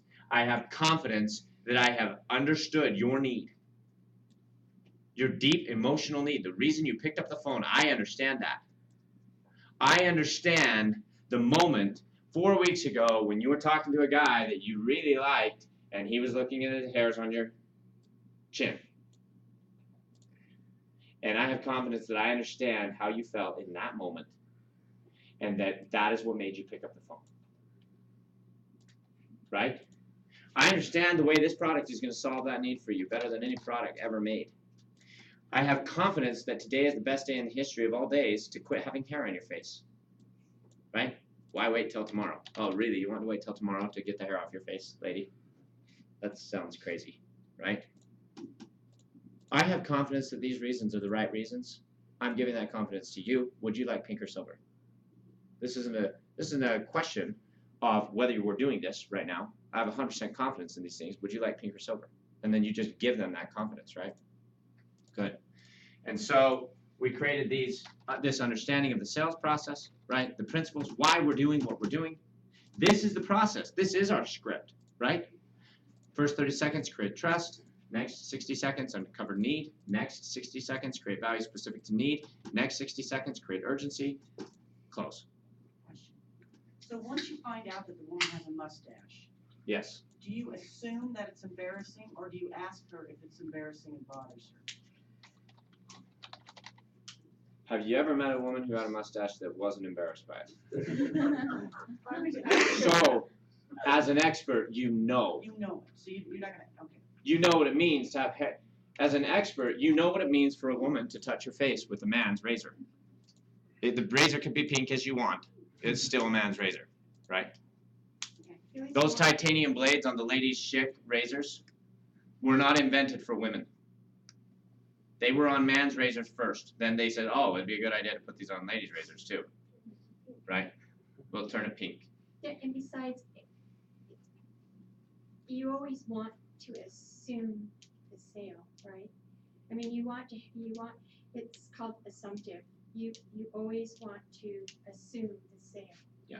So the issue of whether it's embarrassing to her or not, you just assume that it is, I guess. Yeah. Is this a good recap for you guys to go back through this now that you've been on the phones? Good. Okay. Now, can we control those things? Can we make them trust us? Can we make them tell us their need? Can we make them understand value? Can we make them understand urgency? Can we make them be confident? Kind of. You can. That's the part that you can actually will it. You just say, be confident! And they'll just say, oh, okay, let's do it. Dallas would say you can make them. No, these are not inside of our control. All we can do is make sure that we're confident. So we're still back here. What can we control? And we came up with a list of things that we control. What are they? Be present. Why smile? Makes Because you that's feel how like- it is. Because they can hear it? Because it has some random effect on them? No, it makes you confident. Ah! Because it retains our confidence even at the bottom of the roller coaster. It's shaped like a smile, by the way. It retains our confidence. On our darkest day, it's the only thing we can control is our attitude. Yes, Berkeley did do a study. Yes, that smile has a positive effect on the customer, but do I care about that? No. I care about going into that call with confidence even if I got 6 no's previous to that. And that is the only reason I smile. And if I have to grab my face and take my cheeks and pull them back to my ears, I will do that until I have a good attitude, because you cannot maintain. Now we'll talk about the real studies in Berkeley. You cannot maintain a negative attitude if you are smiling. It is not possible. Human beings can't do it. They can't do it. Physically can't maintain it. They become positive if their cheeks pull back to their ears. Right? So this is what you're talking about when you're talking about neuro-linguistic programming. You're talking about things that your body does to change your attitude, right? Get up and run around. It changes the way you feel, right? Okay. So we smile to guarantee a positive attitude. That is why we smile. To maintain confidence at the bottom of the roller coaster. It is the only reason we smile. I'll make you a deal. You don't have to smile when you make sales. Okay, done. You have to smile all the other times because you need that confidence, okay? Next, be present. And engage the customer. Every one of these has a litany after it. Smile to guarantee a positive attitude. Be present and engage the customer. Right? What do we mean when we say engage the customer? You're reaching out to them. You're stepping out on a cliff. You're being the first one to be a little bit dorky and nice and fired up today. Just like we talked about with the gas station attendant, right? You're not saying, oh, well, you be really cool and have a good day, and then if you're having a good day, then I'll engage with you. Right? That's how we are when we're in a club and you're single and you're looking at all the single people in the club. You're standing over the corner. You're like, as soon as that girl over there comes and tells me that I'm the hottest thing she's ever seen, then I'll talk to her. Right? That's not called engaging. That's waiting for her to engage you. Right? Be present. Go be completely present. Go show that girl in the club that she is the only thing in the world at this moment. and reach out and engage her, right? This is so effective with human beings. It is so effective. If you want to see the best I've ever met at this process is Dan Thompson going in that office. Just watch the way he engages people. It is unbelievable. Never met someone better at it. You guys should watch him in a room of 1,000 people. We'll go to these conferences together. I have never seen anything like it. Within minutes, everybody knows his name. Everybody's talking. They're crowded around him. And by the way, it doesn't start because he walks in the room. They're like, oh, let me go talk to that guy. That's not how it starts. He walks in the room and he finds the most popular people in the room and he goes and engages them. And he just does it systematically. It's natural. He's so good at it. And it's so effective. And he has just he's had 2 years in this industry and he's taken it over. He knows everybody. Everybody knows him. They're all asking him to be on their boards and panels and da-da-da-da-da, right? Because he is the first one. He's willing to look stupid. He's willing to walk up into a conversation in a group of people that he doesn't know and say, hey, guys, how's it going? I'm Dan Thompson with Plus One Company. What are your names? Wow, do you think that demonstrates confidence? Right? That's what we're doing on the phone. We're being the first one to step out there emotionally and put ourselves on the line. Be present. Be completely present on this call and reach out and engage your customer. Calvin was working with Chris Emmons one day and he says, Chris, when you ask them, how are you doing today? He says, when you ask them what their name is and they tell you, he says, you need to ask them how they're doing today immediately. You need to go straight in that. So it's like, may I ask who I'm speaking with? John. Hey, John, how's it going? Good. You got to be dynamic. You got to be vibrant. You got to put a lot of energy into it, and you are immediate on top. You do not type their name first. That's too much time. This is what you told him, right, Calvin? His score went up 2 points that day. He just, bam. Am I exaggerating, Calvin? No. His score shot out of a cannon that day. Jackie, is this something that you've learned? Becky? Oh, definitely. Dane? Oh, yeah. Jared? On one that Jared listened to me, I tried to be one better than them. If they're good, I'm great. And this one lady said, I'm great. I said, I'm awesome. Yeah. So I just worked when I got the deal. Yeah. I am awesome today. Yeah. Be willing to step out there and look a little funky and stupid. Those people will worship you. They'll be like, wow. How am I talking to this person in a call center? How did I get this guy? I thought call center people were just drones. Who said that? Was that Amy? Who said drones? Jackie? How many people, when you call a call center, dread it a little bit, like, oh gosh, who am I going to have to talk to? You're nervous when the phone's ringing. Please be competent. Please just understand English. Right? And imagine you call on the phone and you get John. And he's like, hi, this is John speaking. How may I help you? Or may I ask who I'm speaking with? You're like, yeah, this is Marion. Hey, Marion, how are you doing today? I'm good. Well, I'm awesome. Really, are you serious? Right? Yeah, okay. Be willing to step out there. That's what he's saying. Engage the customer. Reach out to them. Be willing to look stupid. It's the last time you're ever going to talk to them. Right? It's not like they're going to tell all of your neighbors how crazy you are. You should have heard Z on the phone the other day. She was nuts. I didn't even know she had it in her. Right? Okay. Be present and engage your customer. Be present like a daddy with his daughter. Right? Remember that story. Every time you remember, be present. Remember that story that I told you. Okay, what's the next one? Answer questions with questions. To what? Gain control. To take control of the conversation. And why else? To demonstrate expertise, right? And so smiling, which of the principles of the cell is it for? All of them, but primarily, which one is it for? Confidence, to maintain confidence at the bottom of the roller coaster. Be present, which of the principles of the cell is it for? Trust, to show them that we about, right? We care about them so much, we're willing to step out on a limb and be wonderful and exciting and happy and present with them, even though we are having the worst day. We've made 84 no sales in a row, right? That's how much we care about them. We're not going to be selfish and just Eeyore in our bad day. Happy birthday, right? That's not going to be us, okay? Answer question with questions. Which principle of the seller are we working on? Value. Trust. Why value? Because you want to show them that it's worth it. You're going to take control of the conversation so you can talk about what? The name. Reasons to Oh, reasons. Reasons to buy, which is value. Very good. Answer question with questions. Take control of the conversation. It demonstrates expertise, uncovers their need, and lets you talk about reasons to buy. Right? You can't talk about value if you didn't ask the questions. Does not matter what words you said. Actually, this is made out of pure gold, so it's worth $1,000. Well, I'll think about it. You know, I got to talk to my husband. Okay? You got to ask the questions first to make that valuable to them.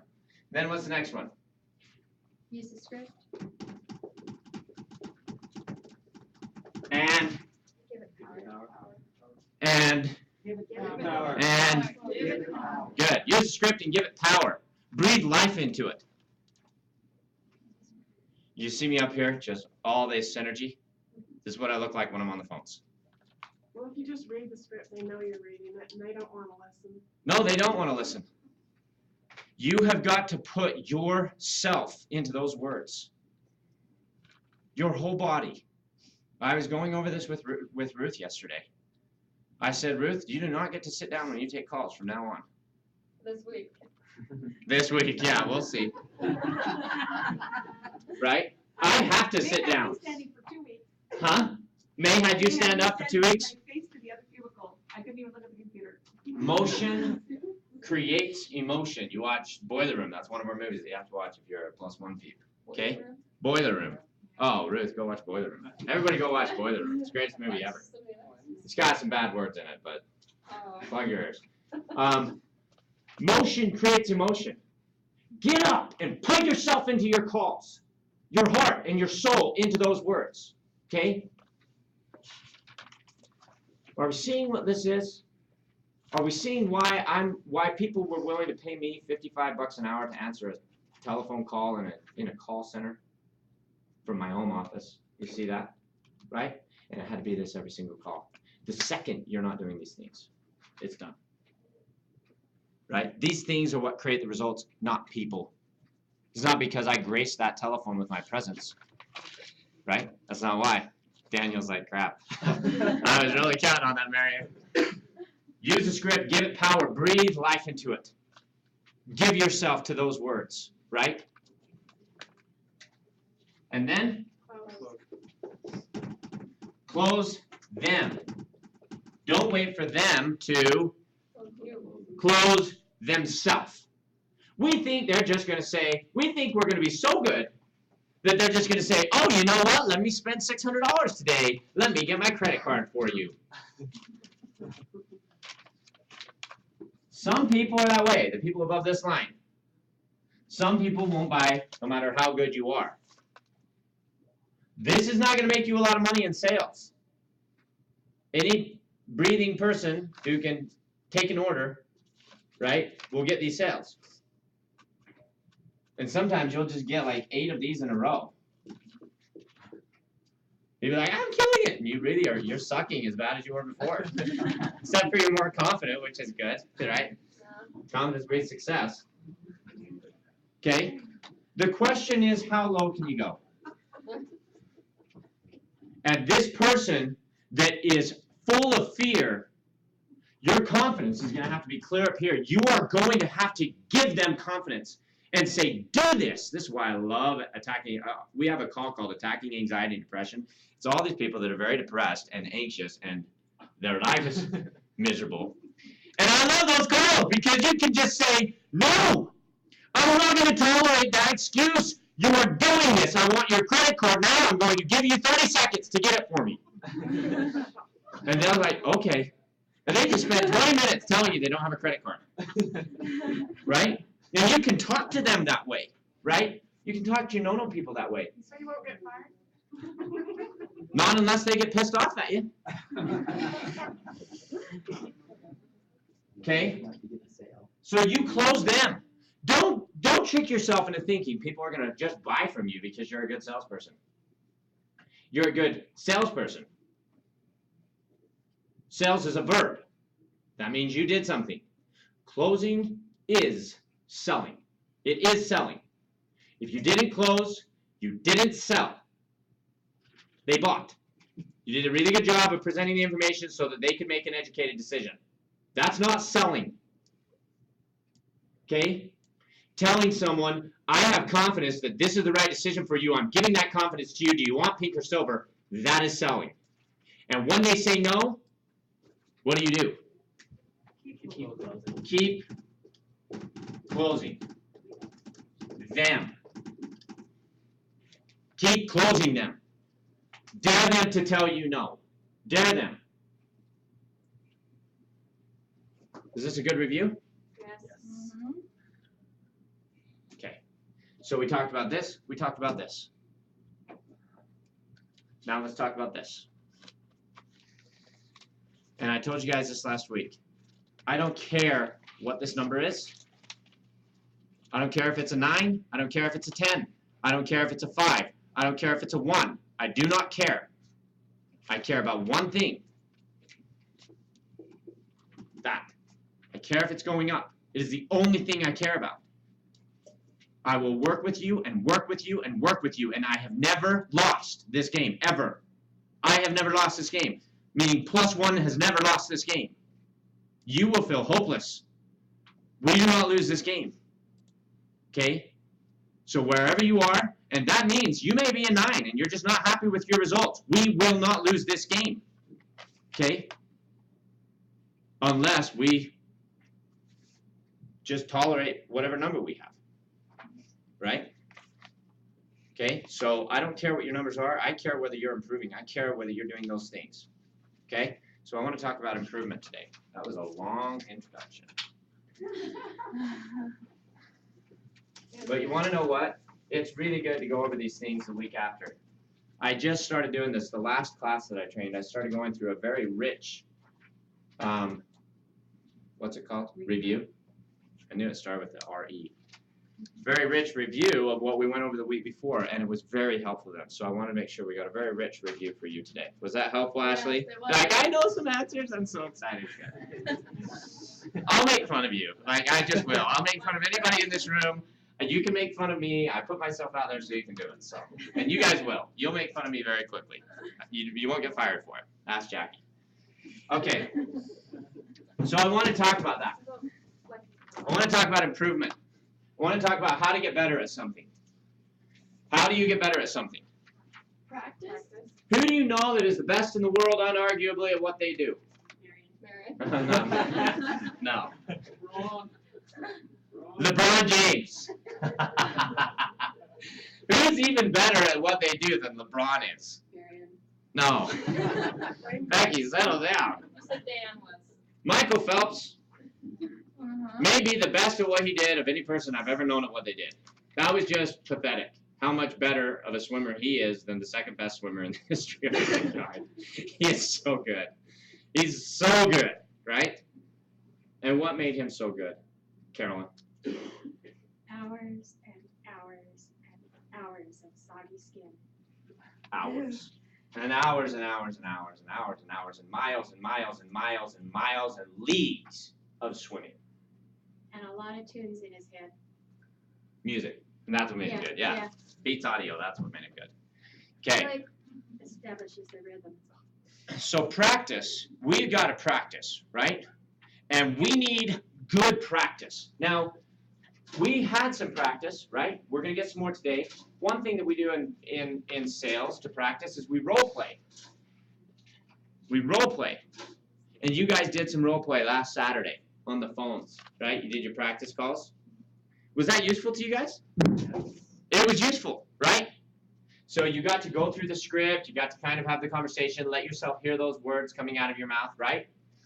How many people made a sale on their role play call? How many people did the person you were talking to say, okay, I'll buy, and here's my credit card? Raise your hand. Yours did it, Sarah? I don't remember. You don't remember? Be present. Everybody did, right? Because you're sitting there, remember when you were the customer and you're just like, yeah, here's my credit card. Yeah, I got this magic credit card. It's 4111 1111 1111. And it has a lot of money on it. So let's buy all the upsells. Because you've done such a good job on this phone call. Right? So on the one hand, yes, it is good practice. I used to get so annoyed by role playing. Right? One time we were having a team meeting when I was an agent. We were having a team meeting, and they made me get up and do rebuttal for their group, a role play with another person, because the group wanted to hear Marion rebut, because I was good at this. And this girl was up here, and she says, and she picked her reason not to buy. So I said, so do you want CD or cassette? And she said, I want CD. And I said, okay. And do you want to use Visa, MasterCard, American Express, or Discover?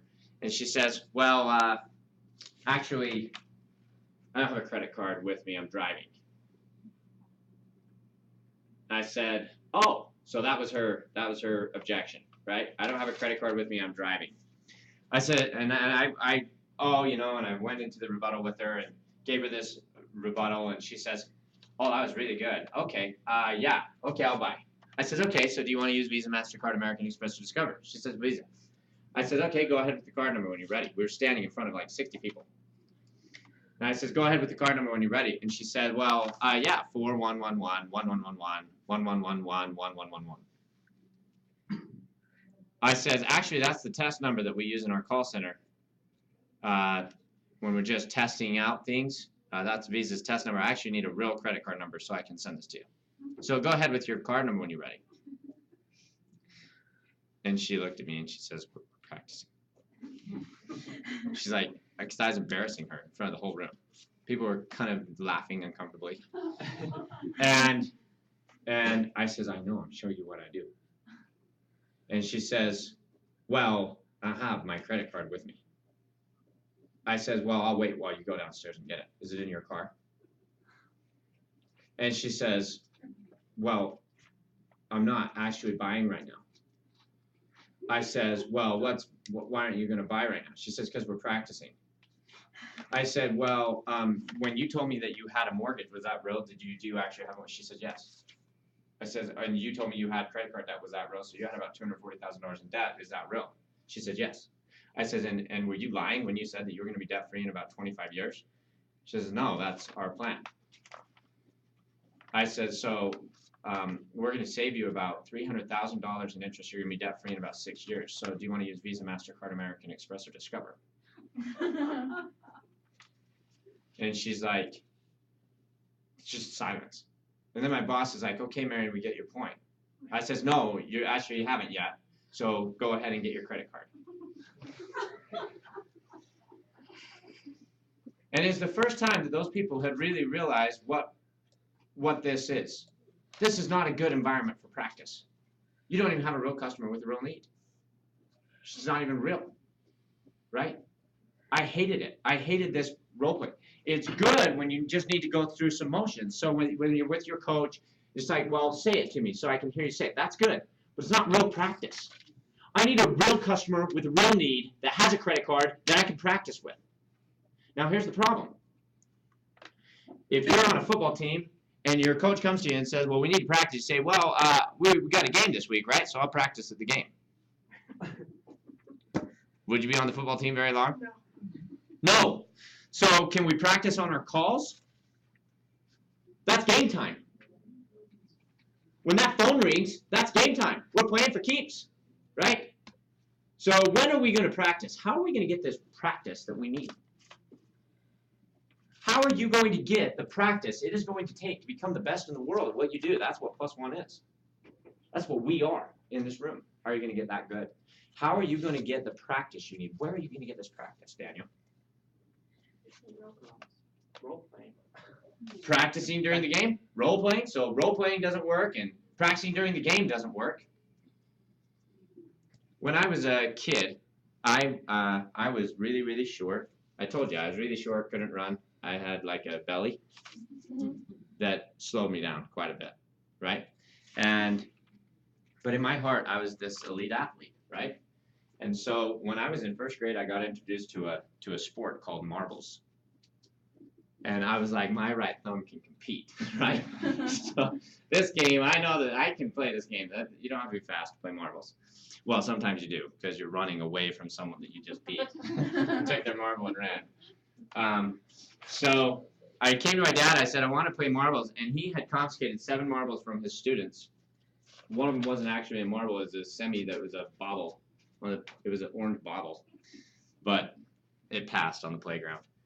So I went to him, I says, can I have some marbles? He says, here's the deal, I'm going to keep them for you, and you can practice with them. He says, I'll give them to you, but you need to understand one thing, I am never going to spend money on marbles for you. So if you lose these, you're out of luck. That's just my dad. I'm not ever going to buy you a bag of marbles in your life. That's what he told me. So I was nervous, really nervous, because I was like, I was first grade, I was really excited. I have some marbles of my own, right? But fear of loss was taking me over. I was like, what if I lose my marbles, right? So worried about this. So for my entire first grade year, all I did was practice. Snudgies, munchies, nudgies, missiles, funsies, rules locked, right? Funsies. That's all I played. I would not play for keeps. And I'd practice and practice and practice. And it was good. That was like role playing. That's funsies, right? And we could position our marbles, and I could kind of get good at the motions and practice that. And I remember my very first game of keepsies, right? And I was shaking. I was panicking because I had 7 marbles. If I lost one, I had 6, right? I just lost 14% of my stash. So I practiced and practiced. I got really, really good. And in second grade, I was crazy good. They had a whole competition in our grade school, and I took second place in the whole school. I was really confident, really excited. And then in third grade, it was just over. And I was winning hundreds of marbles, okay? And the way that you did it in your third grade is you played against the junior high kids, 7th and 8th graders, because they had money, so they would go buy marbles. They were an endless stash of marbles, right? I went to the marble store by looking in their pockets, like, what marbles do you have, right? That's how I found which marbles I wanted. And so I would go try and get these 8th graders to play with me, and they would not play with me. They'd heard about this little tipsy. Do not play with that kid. He will take your marble, right? But he's good, right? So I had a hard time getting people to play with me, unless it was like crappy marbles that they didn't want. But they wouldn't play their nice marbles with me. I says, here's the deal. I'll play you, we'll play for funsies. In fact, funsies if you lose, keepsies if you win. That's what I tell them. If you win my marble, you can keep it, but you have to play with your marble. If you don't win my marble, if I win you, it's funsies. You can keep your marble. And they're like, and I was cocky, really, really cocky little kid, right? So I'd talk trash to them to get them amped up to play me. So then they would play me, and then I'd win them. And they'd say, well, I want to play again. Now, this is the ground rules of marbles. They are the ones who say they want to play. You get to say the rules. So if someone approaches you to play, you get to say the rules. First person to say the rules and lock the rules, they get to say the rules. So they say, I want to play again. Snudgy, mudgy, nudgy, missiles, keeps, rules, lock. Boom. Now we're in game. Now I get to play them for my marble. And I did this over and over, tricking them to play with me, right? Funsies if you lose, keepsies if you win. It was really effective. Really effective environment for them to try and figure out how to win me, right? And then I'd suck them into playing keeps. I was thinking, how would it be in this job if you had an environment where you could play, where you could practice in funsies if you lose, keepsies if you win? If you don't get the sale, it's not a no sale. If you do get the sale, it's a sale. Would that be a good environment to practice? You have a real customer. You have something on the line. You have something to win. You have a real credit card, right? But you have nothing to lose if you lose. How many people would think that's a good practice venue? It's real, but you have nothing to lose. So you can try some things, right? You can miss their marble by just a couple feet and test them out and see how well they are at flipping, right? You can do some things to test them out and try some new things. So it's got the realm of practice in it, but it's got the realness of a real game, right? How many people would love to have that environment? 3 of us? That's pretty cool. Everybody, right? If I gave you this opportunity, John, how many times would you take it? Every time. So if I give you this awesome practice venue, you'll take it, Daniel? Yeah. You'll take advantage of that? You'll practice? Yeah. I got a trick question for you. Remember, it's a trick question, so your first answer is probably not right. If I take a call and make a sell, I'm 1 out of 1. That's not the trick question, right? I'm 1 out of 1. Right? Yeah. Okay. You're worried now. Okay, so I take a call and make a sell, I'm 1 out of 1. If I take another call and I don't make a sell, I'm 1 out of 2, right? I haven't asked the trick question yet, right? Yeah. Okay, now I'm going to ask the trick question. What's the best way to increase my conversion? I'm 50%.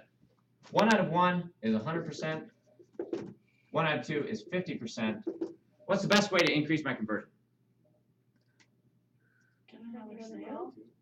Huh? Whoa. Decrease the amount of. No. Shh. We've got a scary genius on the back row. Say that again. 2 out of 2. Go 2 out of 2? I've never, That's the second time that has ever happened. yeah, you just screwed up my whole meeting. Thank you very much, Andrew. That doesn't happen. The very best way to increase my conversion is to go 2 out of 2. Her answer was take another call and make another sell. How many people thought that initially in your brain? You kind of thought take a call, make a sell, right? So if I do that, I'm 2 out of 3. I'm 66. I do it again, I'm 3 out of 4. I'm 75. I do it again, I'm 4 out of 5. I'm 80. I can keep doing this and get really close to 100%. But the very best way to increase my conversion is to go 2 out of 2. How am I going to go 2 out of 2 if I'm 1 out of 2? I have to turn a no sale into a sale. Right? Yeah. Now, calling people back is actually the worst way to increase your conversion. Because that's like a 3% conversion on callbacks if you're good. Okay? So calling people back isn't the best way to increase your conversion. But turning a no sale into a sale is the very most effective way to increase your conversion. Now, if I have a customer on the phone, okay, I'm 1 out of 2, I'm taking my second call and the customer says no. Now I'm 1 out of 2. But they're still on the phone. If I say, no, you should buy this, and they say no again, am I 1 out of 3? No, you're still on the call. Still 1 out of 2, right? What if they say no 4 times? What if they get really mad at me and say no? Then am I 1 out of 3? Is there any way for me to go 1 out of 3 with that caller? No. So if I lose at this point, it's funsies, correct? I have nothing to lose. They already said no, correct? So I'm 1 out of 2. But they're still on the phone. But if they say yes, what am I? Funsies if you lose. Keepsies if you win. When I realized this about the rebuttal process, my job got fun. Really fun. Because once they said no, I was like, that was your biggest punch? That was it? You don't even understand. I'm the only one who can win now. You just gave up the only way you could win. Right? Now I'm the only one who can win. And this job just got fun. Funsies if you lose, keepsies if you win. And I would play with them and play with them and play with them and play with them and play with them and play with them until I win. It's a perfect environment for practice. I can try new things. If they say no again, it doesn't matter. It's like, oh, that didn't work. Let's try something else. Right? I have nothing to lose. The gloves are off. I have nothing to lose. And everything to gain. Okay? So there's 3 reasons that we rebut. The first reason we rebut is because it is the very best practice we can get. The very best practice we can get. It's a real customer. Real customer, real need, real credit card. Okay? It's the real deal. But it's practice. Nothing to lose. I can't screw it up. You can't screw up no. I mean, it doesn't, there's not gradations of no. It's either no, I mean, it's no is no, right?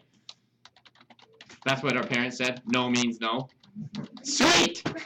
So it can't get worse than that, right? You can even ask your customer when they say no. You're like, oh, so it can't get worse than that, right? Just ask your customer that, see what they say. They'll be freaked out. Like, what are you doing? Now I think you're playing mind games with me, right? I was. I don't wanna go there. Okay, so this is the very best practice you can get. That's why I rebut. The second reason we rebut. Sales is the ability to give someone. Sales is the ability to give someone Confidence. that a decision they made was the right decision. In order to give them confidence, what do we have to do first, Stephanie? In order to give them confidence, We have to have confidence. Okay, and so how many people, after you got told no 3 times in a row, because you all raised your hand, how many people after you got told no 3 times in a row felt more confident? Sarah, you're laughing. Cause you don't. Oh, yeah. You're like shit. Okay, yeah. Okay. So you didn't feel more confident after getting told no 3 times in a row. Here's the deal. If you're elite at +1, if you're elite, if you're Neo, right, you're going to get told no more than you're going to get told yes. If you're Neo. That's the deal, working for +1. And so, not only that, but you expect the yeses. It's like, that's my job, is to get yeses. And so when that happens, it's like, oh, good, I did my job. When you get no's, you're like, I suck so bad, right? So the no's hurt worse than the yeses help. Every no hurts. Think about the yeses you got and how happy that made you feel. Think about the no's that you got. Did the yeses help more than the no's hurt? Yeah, they do. The yes did help more than all the no's hurt. Yeah. Oh, that is awesome. Because I look at the no as, oh well, try again. Oh well, try again. Good, good. Over time, these no's will wear you down. Lynn is like shaking her head, right? I see the looks on. These no's will wear you down. When you have 1,000 people tell you, no, you don't understand, Marion, I have to talk to my wife, and I'm really offended that you are not letting me do that. This is my marriage, get out of it. Then when someone says I need to talk to my spouse, you just shut up. You're like, oh, okay, don't know what to say to that. I got in trouble last time, right? These no's hurt. They hurt your confidence. And what happens is you start to think that there are valid reasons not to buy. Let me give Sarah a valid reason not to buy no. I don't have any money. You wouldn't have called if you didn't have any money. But That's I a lie. don't have it. I just called That's because what I'm saying, liar. I just called because I wanted to know how much this is, but I literally do not have any money. I do not have $1 in my bank account. I just barely went grocery shopping. I don't have any money. When you hear that from 200 people, you will believe that they do not have any money. You'll believe them. The thing that'll make you believe it even worse. This is what worked for me. If I was broke, I always believed that excuse. Oh, you don't have any money? Me either. I totally know how you feel, right? Being broke, which in our heads, we're always broke. Everybody's always broke, right? I had the privilege of waiting a table for Larry Miller. That man was broke all the time. This is Larry Miller, who's a billionaire, and he would tip you 10% if you did a good job.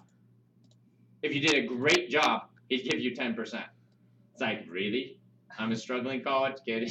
You just tipped me on a tip. Come on, you're a billionaire, right? People are always broke. They're always trying to retain their money, right? But you hear that excuse enough time, you begin to believe it. I need to talk to my spouse. It's what I need to do. You hear that enough times, you begin to believe it. I don't have a credit card. Well, I don't have a credit card.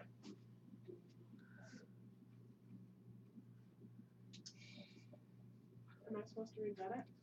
Yeah. What do you say to that? I don't know. You have a checking account? No. Do you have a best friend? No. You have? I don't have any friends. It's an AAD call.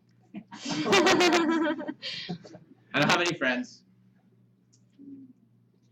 Why'd you go? How long You is said it you take? need- Because I want this really bad. How long is it gonna take for you to walk down to Walmart and come back and get on this phone with me? There's not a Walmart. I live in a rural area. Do you feel how depressing that is? Right? This is going to happen. You're going to get hundreds and thousands of these no's. And amidst all those no's, you have to retain unshakable confidence that the right thing to do every single call is to get this. You have to be 100% confident that is the only right decision. How are you going to retain that confidence, Stephanie? Did I freak you out? Stephanie's looking at me like, Marion, this is not good training. right? How are you going to retain that confidence? There are people. We have one in the room. Maybe more than one, I don't know. There's a special kind of person that I have discovered. I've done kind of a sociological experiment with these people. That even though they know that it's the wrong decision, they will do it anyway with 100% confidence. They believe it's the right decision. Even though you'll give them every shred of proof that it is the wrong decision, they'll do it. Anyway, they know it's the right decision. How would you like to be that confident in this decision? That there is nothing that can shake it. That you know that it's the right decision to try the no matter what. You never lose confidence. How many people would love to have that kind of confidence? Just unshakable confidence. We have these people, they're called BYU fans. Do we have more than one? You can raise your hand, we won't fire you. You ready? You're all people! That's why she's so good. This is disgusting. I was on a mission for years and years to get my buddy Arthur back there to not root for BYU.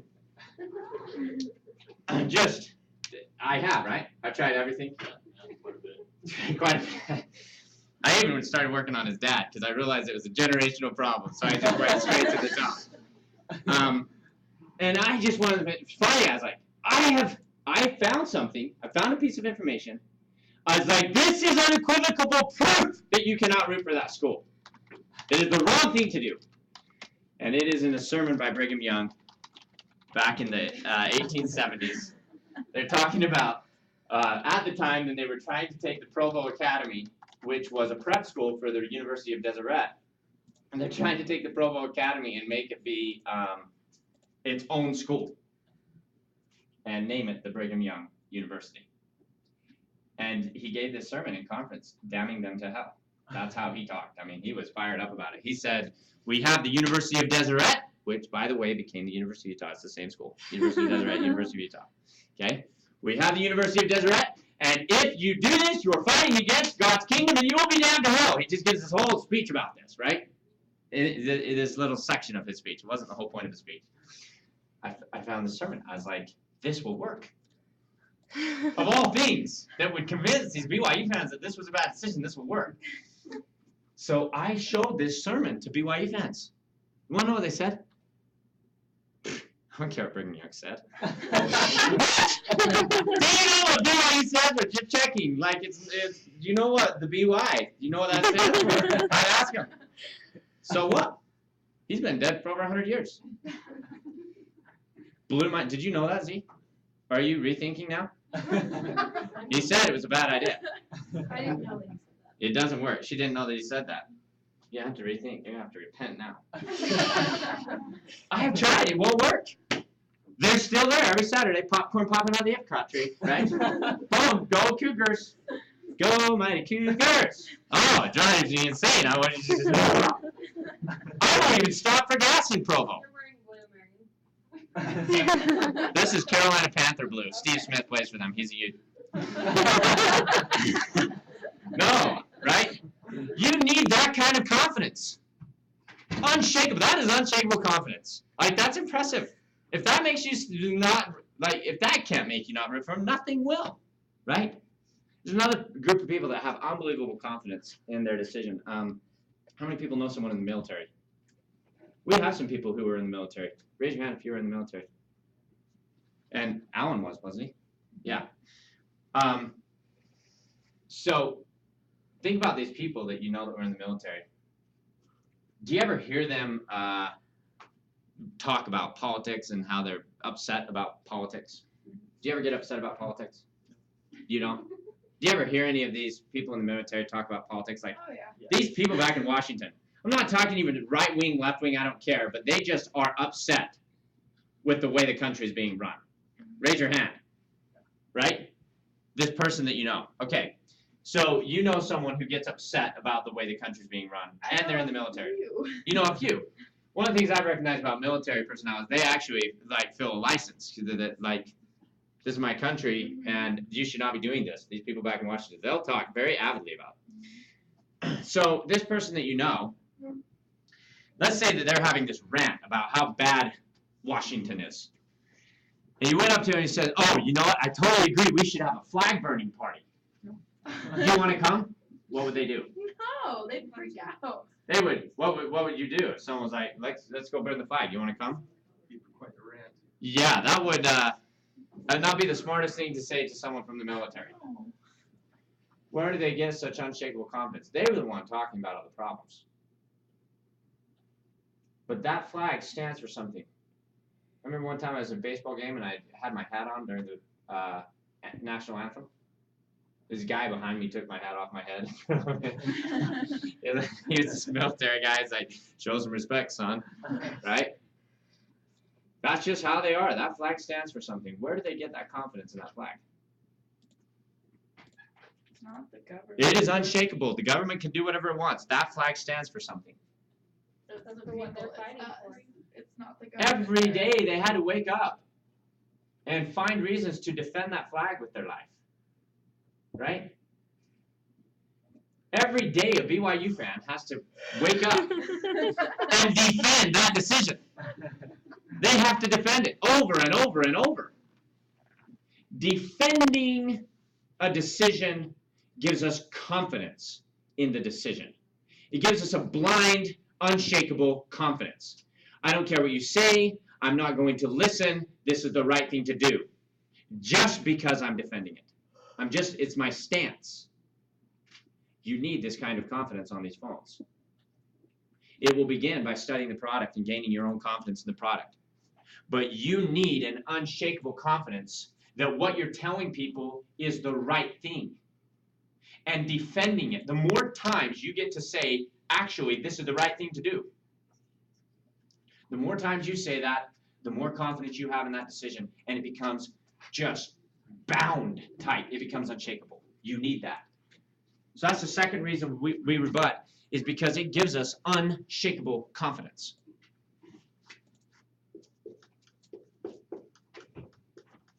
It gives us unshakable confidence. We need that, okay? And so we defend this decision no matter what they say. We defend the decision. I understand that that is what you're saying. I don't have the words to explain why this is a better decision. I can't think fast enough. I'm not very good at my job, but this is the right thing to do. Unshakable confidence. We need that. The second you start accepting their reasons not to buy, you will lose your confidence in the most defeating way. Okay? You cannot ever accept their reason not to buy. You can accept them as a human being. It's like, I understand you can make your own decisions, right? We have these decisions with the kids, like, you can make your own decisions. I accept you as a human being, but that's not the right thing to do, right? Not getting this and trying it out is not the right thing to do. You have to be willing to defend that decision, period. And as you defend that decision, you gain an unshakable confidence. We don't care about what the effect it has on this customer on this call. We care about going into the next call, not being afraid about whether they need to talk to their spouse. Not being afraid about whether they don't have a credit card. Not being afraid about whether they don't have any money. So we defend it anyway, and then we walk into the next call thinking that last person was crack-brained. I cannot believe they still didn't get it, right? Rather than thinking, oh man, I hope they don't have to talk to their spouse. The third reason we rebut, and we've gone through a lot talking about the pots, a lot talking about the cans, a lot talking about the roller coaster, sales ability to give someone confidence, right? We've done this now for several days. We've gone through these ideas.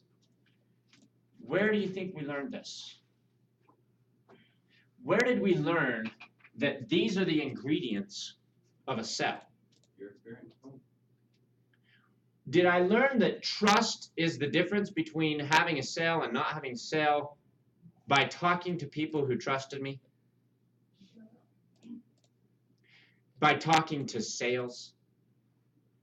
I didn't learn these things by talking to people who just bought the first time. If you want to know what the difference between a no sale and a sale is, you learn that when you turn a no sale into a sale. And the more times that happens for you, the more it will cement your understanding of the difference, of what works. How do I know how to create trust with someone? By talking to people who trust me? No, by talking to people who say, I'm not going to buy from you because I don't trust you. And then getting that person who did not trust me, who I had their own words saying they don't trust me, getting that person to say, I trust you. That's how I learned the difference. That's how I learned how to create trust. We're going to have the privilege of listening to a call that Calvin took where the lady didn't trust him. She says, you're just a salesperson. And he learned in that moment what creates trust. Unarguably, we'll listen to the call, you'll see it. It is so effective. Okay? Where did we learn that sales is the ability to give someone confidence? Well, it really helps when you have a customer say, well, I wasn't going to buy it because I didn't have confidence. This was the right decision, but now you've given me a lot more confidence in this decision. Do you think these words that I'm up here telling you are my words? No, these are words that customers told me, right? It's just gathering the data and seeing what works over and over and over. So it's not going to happen in the first 2 minutes of your call. The first 2 minutes of your call, you execute a script. The script either works or doesn't, right? It's just, first 2 minutes is just setting the stage. And then they tell you no. And you have a chance to find out what the difference between no and yes is and put it in. Does that make sense? So it's in the rebuttal process that not only do we get to practice the things that we know how to do, we get to gain a deeper understanding of the value proposition, of the trust proposition, of the things that create those principles on the call, okay?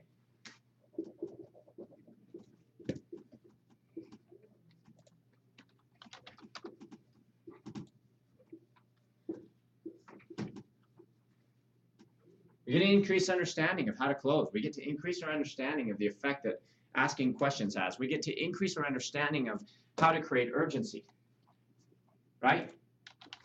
I had a guy who would not buy. He says, I'll do it tomorrow, I'll do it tomorrow, I'll do it tomorrow, I'll do it tomorrow, I'll do it tomorrow. I talked to him for an hour and 15 minutes. An hour and 15 minutes, he said no. Then something clicked in my mind, and I had a new understanding of how to deal with that situation, and the phone was closed the cell was closed in 3 minutes. He gave me every excuse in the world why he couldn't buy, right? So these are the 3 reasons we rebut. Notice, making a sale is not on the list. That's not why we rebut, right? Is that why we rebut? It's not on the list, right? We rebut because it's the very best practice we can get. We rebut because it helps us retain our confidence, and we rebut because it increases our understanding of the difference between no and yes. Okay? Go ahead and take a break.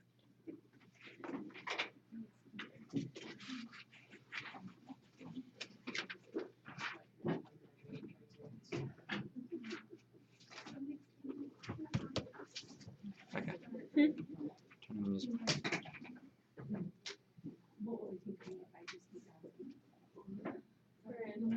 Yeah. Each bite you take is like one bite. We're going to talk about that next.